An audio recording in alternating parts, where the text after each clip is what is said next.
L'exil aura été de courte durée pour le général Paul Malong, ancien chef d'état-major de l'armée sud-soudanaise. Depuis ce 9 avril, il fait parler de lui, avec la création d'un mouvement politique armé, le Front uni du Soudan du Sud. Sa mission, ramener la paix dans le pays déchiré par des luttes ethniques et politiques. Pour le chef militaire Paul Malong, le président Salva Kiir a échoué. Le Soudan du Sud est en faillite, l'heure est donc venue de lui insuffler une nouvelle énergie dans tous les domaines.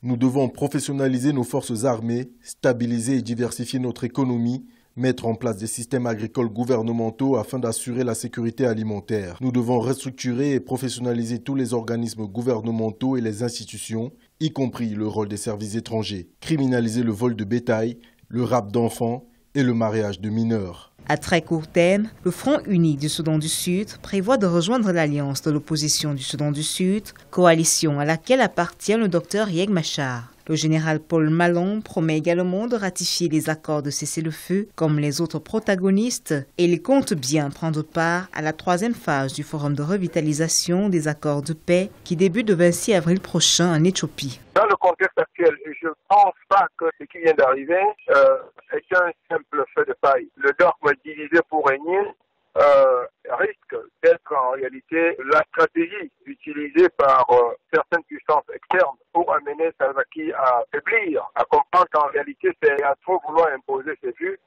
on va le fragiliser et il risque en réalité d'être affaibli. Le général Paul Malong avait été nommé par le président Kiir, chef d'état-major de l'armée en avril 2014. Suite à des dissensions entre les deux hommes, l'officier supérieur avait été démis de son poste en mai 2017, puis assigné à résidence.